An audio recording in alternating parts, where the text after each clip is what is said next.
Agora eu vou voltar a falar com a Débora Lopes sobre a prisão do segundo suspeito de envolvimento na morte da mulher atropelada por uma charrete em Itanhaém no fim do mês passado. Oi, Débora, esse homem já foi encontrado aí pelas autoridades? Boa tarde para você.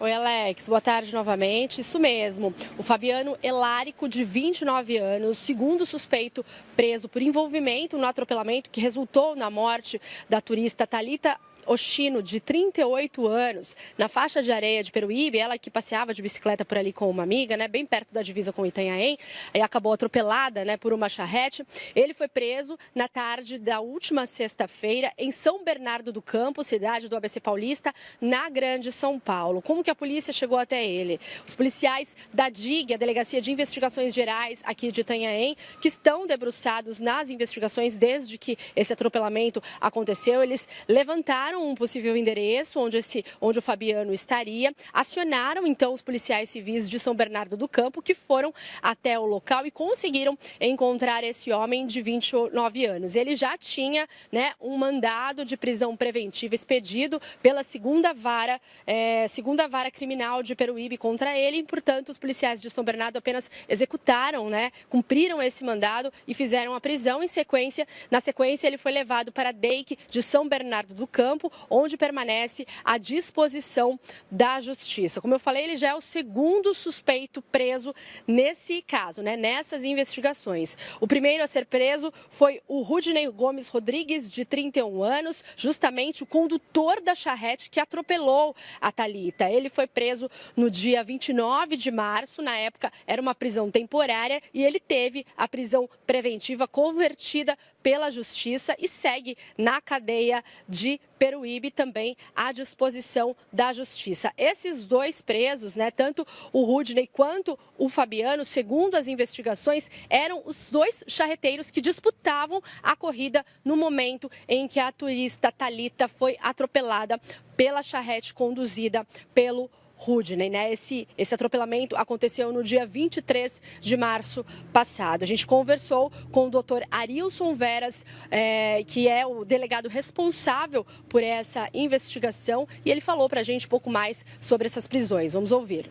Nós conseguimos identificar que não somente a pessoa que atropelou a vítima Thalita teria participação direta no evento, mas também as outras pessoas que estavam envolvidas nos veículos automotores, fazendo a função de batedores, pessoas que transportaram e auxiliaram materialmente no transporte dessas charretes e cavalos, eles também teriam uma parcela de culpa na ação.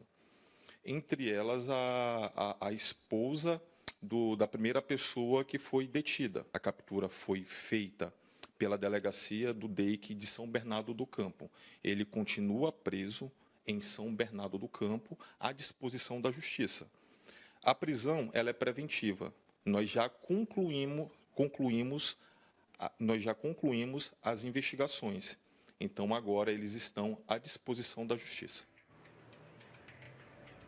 A Polícia Civil de Itanhaém já concluiu as investigações, já relatou o inquérito à Justiça, e os 5 suspeitos identificados tiveram, então, a prisão preventiva decretada pela Justiça e foram denunciados pelo Ministério Público. Além do Rudney, né, do Rudney, e também do Fabiano, que foi preso agora na última sexta-feira, né, os dois charreteiros. A gente sabe que tem outras 3 pessoas, outros 3 suspeitos envolvidos nesse atropelamento, né, de forma indireta, que é a esposa do Rudney, que estava em um carro dando apoio, também um outro homem que estava em um outro carro, né, dando apoio à charrete conduzida pelo Fabiano, e ainda um outro homem que estava, segundo a polícia, um pouco mais atrás ali da disputa da corrida, mas também participou de toda essa situação. Como eu falei, todos os 5 estão com prisão preventiva decretada pela Justiça, né, e respondem por homicídio doloso, né, quando se assume, quando há a intenção de matar, justamente por eles terem assumido o risco de provocar o resultado morte por conta dessa corrida que foi disputada ali em uma faixa de areia, né, um racha, né, um local, numa praia, um local onde há a presença de muita gente, né? Uma corrida que acontecia ali de forma ilegal. A gente continuou conversando, o delegado Dr. Arilson Veras Brandão, ele falou aí agora acerca, né, dessas investigações e da conclusão do trabalho da polícia em relação a esse atropelamento que culminou, então, na morte da Thalita Oshino, de 38 anos. Vamos ouvir. Qual foi a conclusão realmente da polícia? Naquela ocasião, havia realmente uma disputa, um racha de charretes que culminou com a morte da turista? Coligido todos os elementos, todas as informações e provas, nós temos a convicção de que esses indivíduos do qual foram denunciados já pelo Ministério Público, eles participaram desse evento que culminou com a morte da Thalita.